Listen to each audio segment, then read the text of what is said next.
मनोहरपुर नामक एक गांव में संतोष नाम का एक लड़का अपने माता पिता सीमा और तरुण के साथ रहता था। संतोष अपने परिवार का इकलौता और लाडला बेटा था। माँ, कहाँ हो माँ? मुझे देर हो रही है, जल्दी से टिफिन दे दो, ऑफिस जाना है। ला रही हूँ बेटा, रुको, ये लो। संतोष टिफिन बॉक्स लेकर ऑफिस के लिए निकल जाता है। अरे सुनती हो भाग्यवान, कहाँ रह गई? आ रही हूँ, थोड़ा रुको, मैं कोई रोबोट नहीं हूँ जो तुरंत हाजिर हो जाऊं। मैं कह रहा था कि संतोष अब बड़ा हो गया है और घर की जिम्मेदारियों को भी संभाल रहा है, तो क्यों ना अब उसका ब्याह रचा दें। और वैसे भी तुम्हारे हाथ का चाय पीते पीते मैं पक गया हूं। अच्छा जी, तो अब से आपकी चाय बंद। नई बहू आएंगी तो उन्हीं के हाथ का बना चाय पीजिएगा। अरे तुम नाराज क्यों होती हो? मैं तो मजाक कर रहा था। अच्छा सुनो, आज सुबह ही लड़की के पिताजी से बात हुई थी। कल सुबह लड़की देखने जाना है। संतोष के घर आने पर उनको ये बता देना। ठीक है जी, वैसे कल का दिन बहुत शुभ है, मैं कल के लिए कुछ तैयारी कर लेती हूँ। फिर रात होने पर संतोष ऑफिस से घर आता है। बेटा संतोष, तुम जल्दी मुंह हाथ धोकर फ्रेश हो लो, मैं अभी तुम्हारे लिए खाना लगा देती हूँ, फिर तुमसे कुछ बातें भी करनी है। ठीक है माँ, अब खाना लगा दो, मैं मुंह हाथ धो करके आता हूँ। कुछ देर बाद संतोष की माँ संतोष के लिए खाना लगा देती है। संतोष खाना खाकर अपनी माँ से पूछता है। हाँ माँ, बोलो, आप क्या कहने वाली थी? हाँ बेटा, आज सुबह ही तुम्हारे बाबूजी से मेरी बात हुई थी। उन्होंने कहा है कि कल लड़की देखने जाना है, इसलिए तुम कल जल्दी से तैयार हो जाना, फिर हम सब लड़की के घर चलेंगे। संतोष हामी भरकर अपने कमरे में सोने चला जाता है। अगली सुबह संतोष और उसके माता पिता लड़की को देखने लड़की के घर पहुंचते हैं। सभी को लड़की बहुत पसंद आ जाती है। फिर दोनों परिवार मिलकर शादी की तारीख पंडित जी से तय करवाते हैं। पंडित जी, शीघ्र ही शादी की तारीख बता दीजिए, शुभ काम में देरी क्यों? हाँ पंडित जी, जल्दी कीजिए, अब शादी में देरी नहीं होनी चाहिए, शीघ्र ही हम दोनों समधी बनने वाले हैं। 22 तारीख का दिन शुभ है और ये शुभ लगन का दिन है। यह दिन बहुत अच्छा है। मेरी राय से 22 तारीख का दिन उत्तम है शादी के लिए। दोनों परिवार शादी की तारीख जानकर काफी खुश हो जाते हैं। फिर संतोष और उसका परिवार हंसी खुशी अपने घर की तरफ निकल पड़ते हैं। शादी की तारीख काफी नजदीक थी, तो दोनों परिवार शादी के तैयारियों में जुट गए थे। संतोष और उसका परिवार नई बहू रानी के लिए काफी खुश थे। अंततः शादी का दिन आ गया।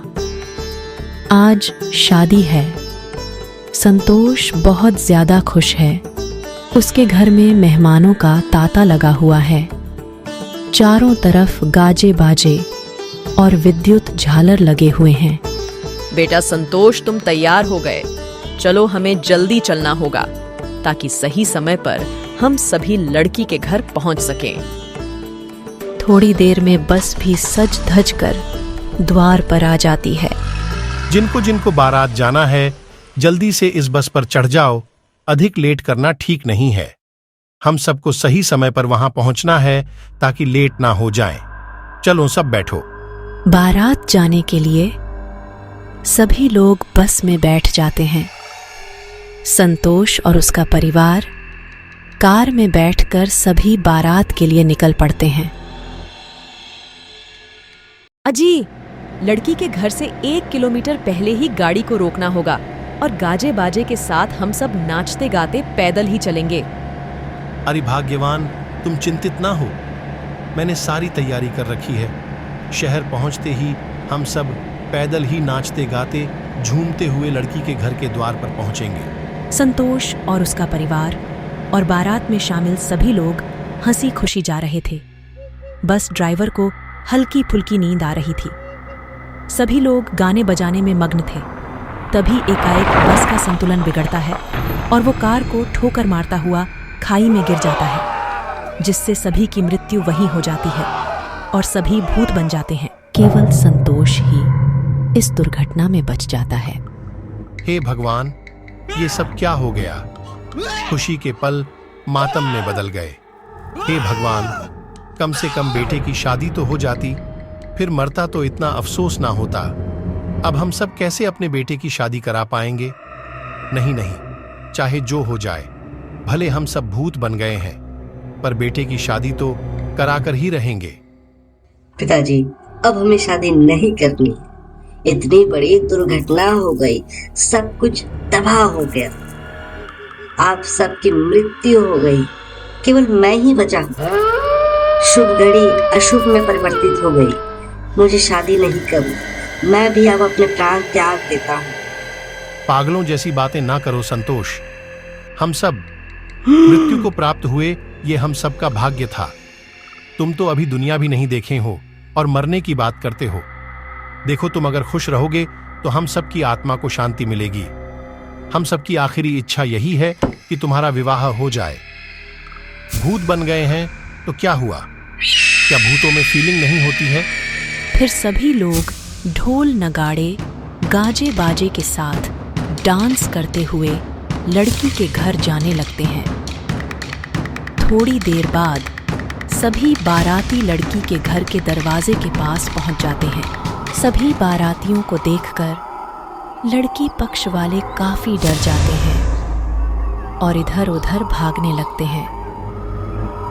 साहस करके लड़की के पिताजी बारातियों से पूछते हैं, आप सब कौन हैं और यहाँ क्यों आए हैं? चले जाइए, जल्दी से चले जाइए। बहुत जल्द यहाँ बारात पहुँचने वाली है। मेरी बिटिया की शादी है आज। समधी जी, मैं संतोष का पिताजी हूँ और बारात सही जगह पहुंची है। जल्दी से स्वागत सत्कार करिए हम सब बारातियों का। आप ये कैसी बातें कर रहे हैं? आप तो भूत हैं और आप संतोष के पिता कैसे हो सकते हैं? यहाँ पर तो सभी भूत प्रेत ही दिखाई दे रहे हैं। बाराती कहाँ कोई है? समधी जी, मैं आपको सारी बात बताता हूँ। संतोष के पिताजी दुर्घटना की सारी बातें बता देता है। समधी जी, जो होना था सो हो गया। आपकी पगड़ी हम सब झुकने नहीं देंगे।